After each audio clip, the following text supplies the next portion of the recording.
Thank you, Jim. I've got a little bit of what Ryan had with my voice being a little crackly today, so bear with me as I go through the talk, and I'll try to keep it clear with some water up here. Bakkenussen's talk was really, I had a bunch of other questions, because one of the things I struggle with as a nutritionist is we talk about these alternative feed ingredients as the fiber substrates is classification.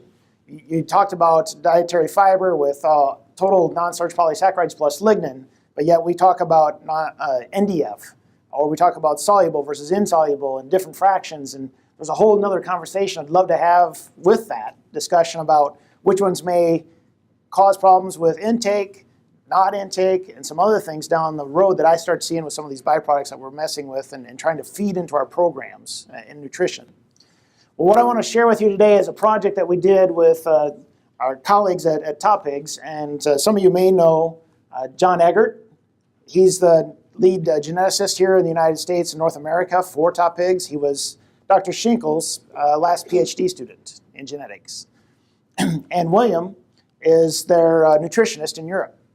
And so we came together with this joint project looking at alternative formulation strategies, because he struggles with European formulations versus US formulations, and wanted to do some comparisons, some contrasts on dietary energy substrates and diets with pigs here in the United States. And so that brought us together to do this project. Now there's a bunch of background information we know due to changes that have occurred in the United States. We feed a lot more byproducts than we did. Distillers is the most common. But as we feed other byproducts into our diet formulations, we've looked at a lot of different things, especially with grain prices as high as they've been. Bean meal is still extremely high. We're always looking for alternatives to bring diet costs down and try some different things. And that's kind of one of the targets of what this project was.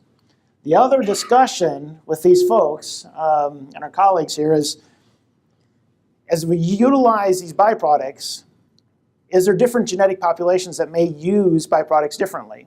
And their thought process, which I was intrigued by, was their base genetic population was selected in European-based diets.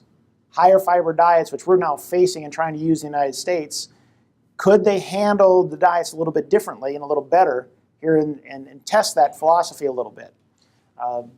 And so I won't show you any of the data from a concurrent project that we were doing, which actually looked at the Piatrin, the Duroc, and the large white. We just used the large white-based sires in this particular study. And then the interaction that may occur as we bring in ractopamine at the end of the study. They don't have an opportunity to use much ractopamine in Europe, but we do here in the United States. And it's intriguing if we can see what happens and is there some potential compensatory effect with ractopamine at the end when pigs run a low-energy diet prior to that. There's a little bit of background data and some current literature that soy hulls you probably can use more than we originally thought. A project we did with one of our graduate students about 10 years ago said that the pig would adjust his intake a little bit, somewhere between 3 and 6% soy hulls, and can maintain performance. Beyond that, we'd have to start adding some energy back if we wanted to maintain growth rate and efficiency. More recent data said maybe as high as 15% with modern soy hulls here in the United States before we impact performance. Wheat mids is a little bit of a mixed story. Some of the current data says that maybe as high as 10% might be as all we can do before we start running into some problems. Whereas Dr. Cromwell's earlier stuff in the 90s kind of said that depends on the type of mid you have. A heavier, starchier mid, you may be able to go well over 20% without hurting performance. But a lighter weight mid, only 10 to 15% might be the max before you impact performance. And so mids may be more of a challenge considering what we have today and what we've had in the past. And then recently they looked at looking at ractopamine post a 19% mids diet and saw that there was an improvement in performance as you typically expect with ractopamine, but it wasn't quite as high as with the corn soy-based diets when they came in with ractopamine at the end. So we utilized 200 barrows, so it's a single-sex situation of the Top Pigs genetics with 2 energy levels. So the control diet is a typical kind of corn, soy, 20% distillers-based diet that we'd see here in the United States. And then a low-energy diet, which is taking that same base diet and substituting in soy hulls and wheat mids as we go. And I'll show you the diets as we go through the slides in the next couple. At the end, we look at 7.5 parts per million ractopamine in both these energy levels with some tweaks in what we did in the diets there. And we used 5 21-day phases in the study. So the net energies that I used in this formulations for the control, this is our standard corn soy 20% distillers diet as we go from grower 1, 2, 3, finisher 1, finisher 2, and then I bring the energy up with finisher 2 plus ractopamine. That's just what I've always done.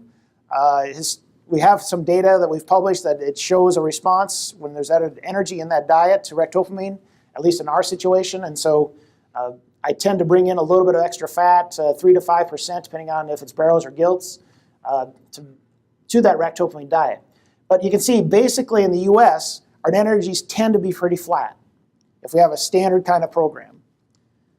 Well, that's not the case in Europe. They tend to decrease that energy as the pig matures and try to utilize more of these byproduct-based diets.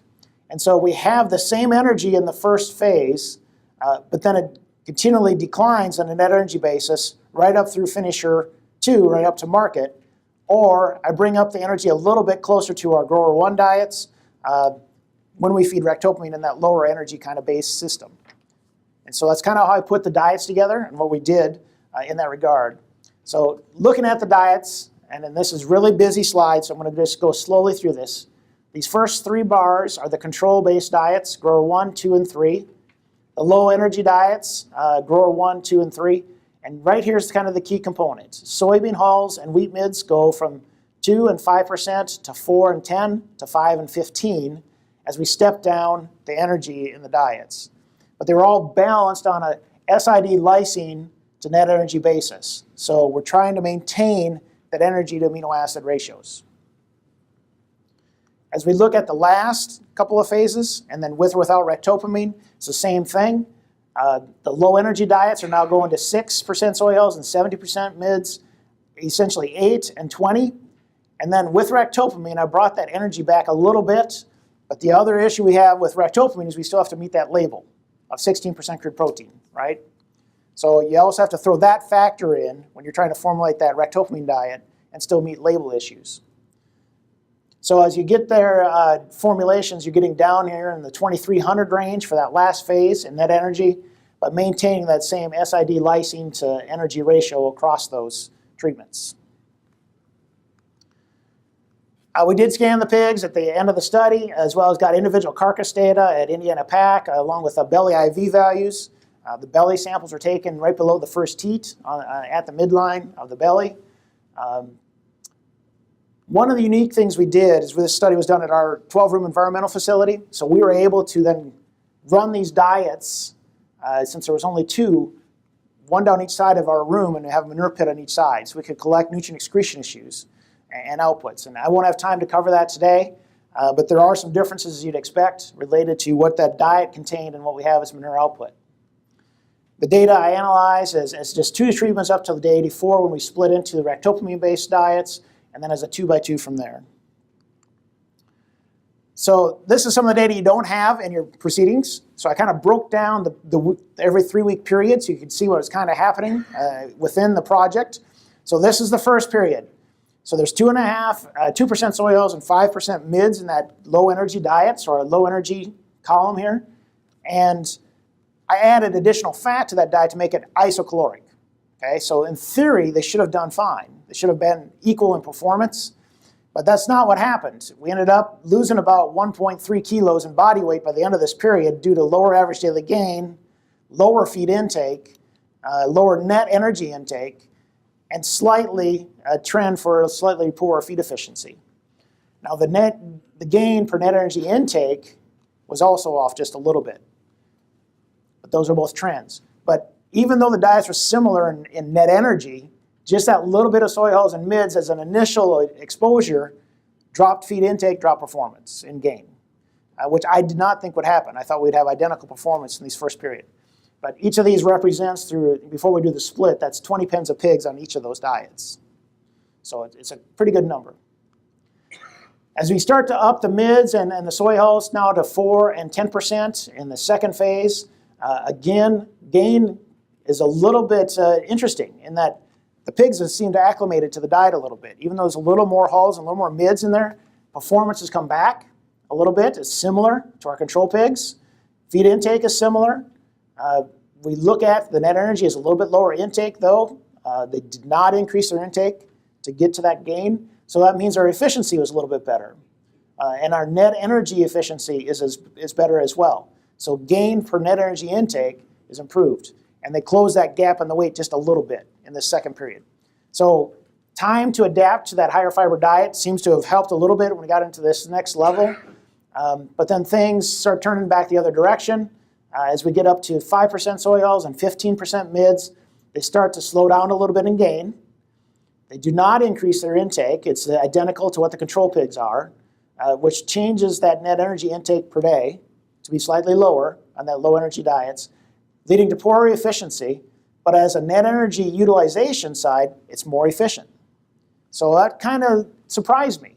I don't know if you guys would think about that, but they're utilizing the energy in a high fiber diet more efficiently than they were the control pigs. And this is a surprise to this whole kind of project that I didn't expect to see happen. As we get to day 84, about a 10% drop in gain. As we jump that now to 6% hulls and 17% weed mids. Feed intake actually starts to go backwards a little bit. So that might have reached the threshold of where there's some intake issues with that much wheat mids. Or it's the hulls. I think based on previous literature just in the last couple years, I think it's more the mids issue than it is the hulls issue. But I can't prove that. I just looking at previous data, that may be what the case is. Net energy intake is lower. Feed efficiency is lower. Efficiency of gain on an energy basis is equal still. So they were better the previous period. This period, they're equal. And so they're utilizing that high fiber diet fairly well. It's just that they're not eating as much of it and growing as fast, right? So before we split into ractopamine period, we're about 3.4 kilos lighter on that low energy sequence, okay?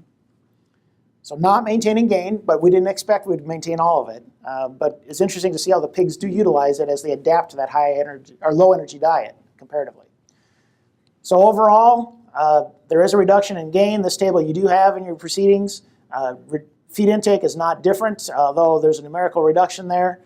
Energy intake is lower, and feed efficiency is poorer for that first 84 days with the low energy diet sequence. Now I'm going to switch to bar graphs, try to kind of bring in the ractopamine component and the ractopamine period. So the first two bars are our control diets. This is control and then control plus ractopamine, 7.5 ppm. The low energy diet, so remember this phase, I now step them up another notch. So they're at basically 8% hulls and 20% mids for this diet. But I backed it off a little bit with the ractopamine added to that low energy sequence.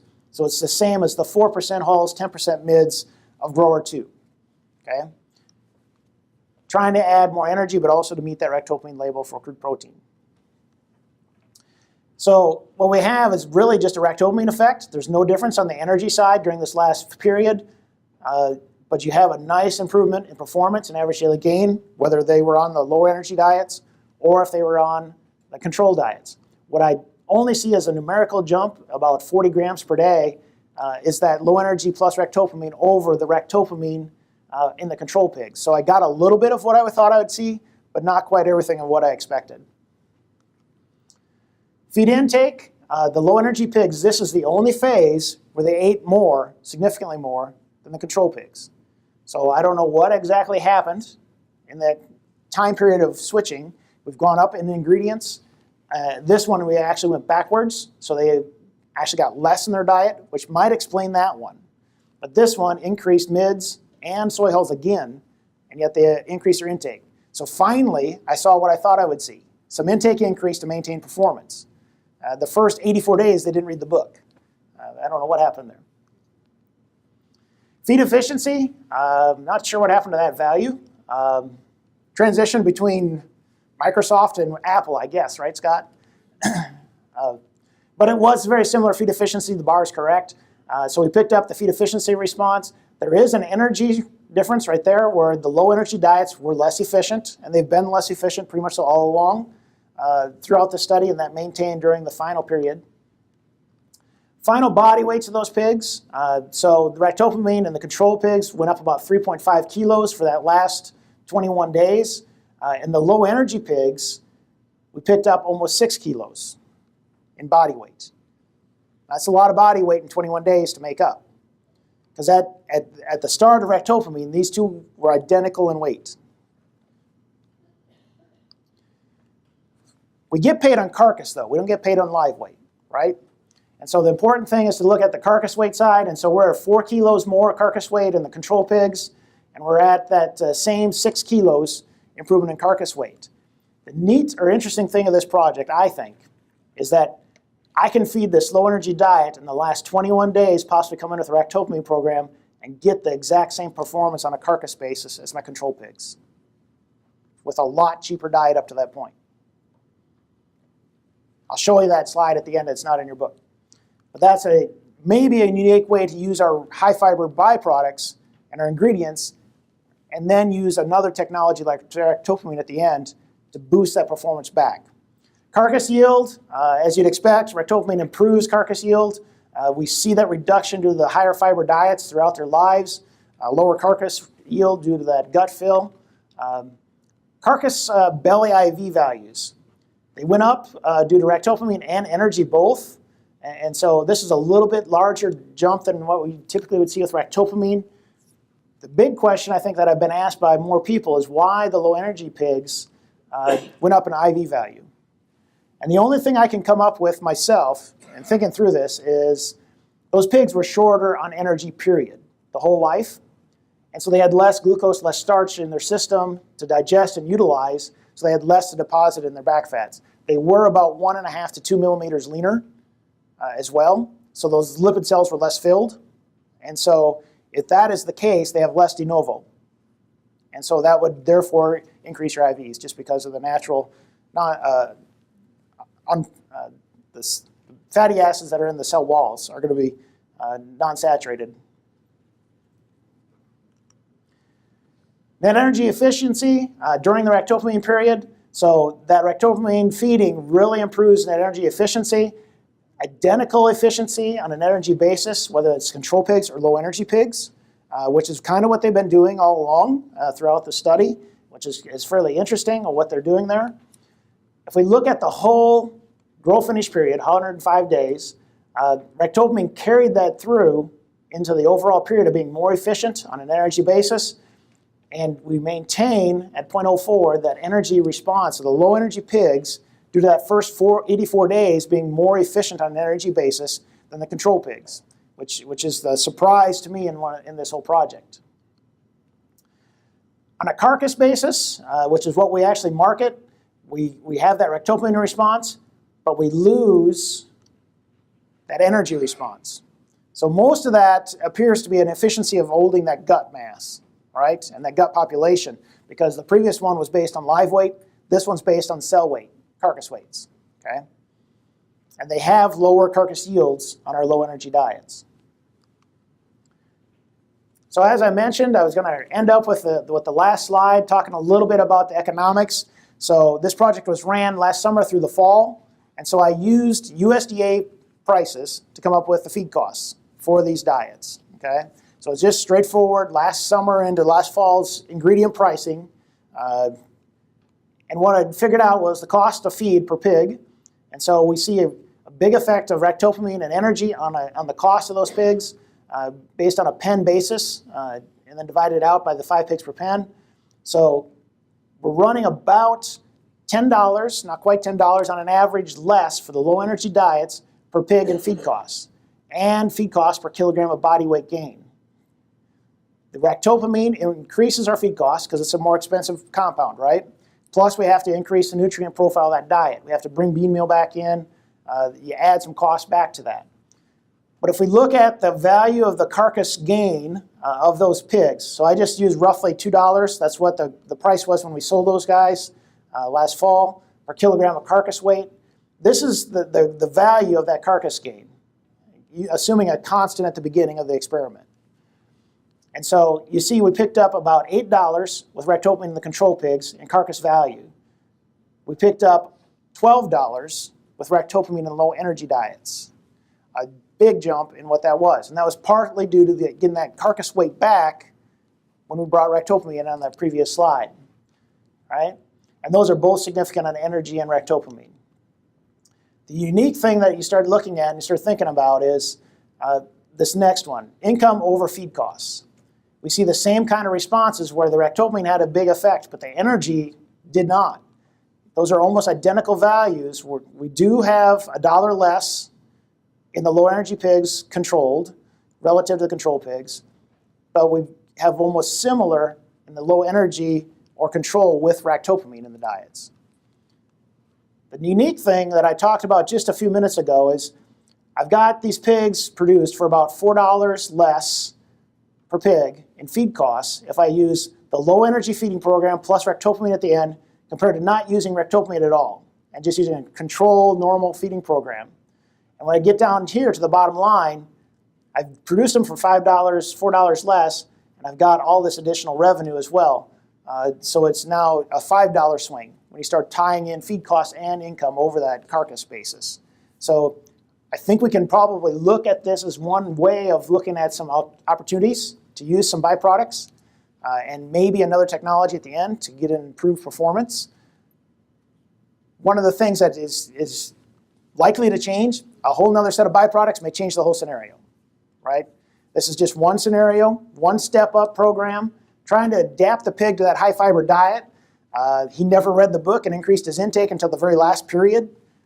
And so that's one of the questions I was going to ask Knut Erik was if there was fractions of fiber substrates, and these two I tested, that don't allow that pig to increase intake. Maybe it is that water holding capacity that creates that bulk feel and density in that gut. I mean, I had several ideas, but I'm not sure. But I use neutral detergent fiber as kind of my kind of criteria as I was going through the diets. And he was looking at total dietary fiber. So there's additional components.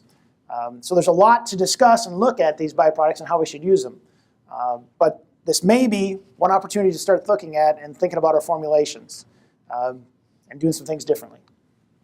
So in summary, 3.4 kilos lighter after feeding that sequence in the high fiber diets before the Paylean period.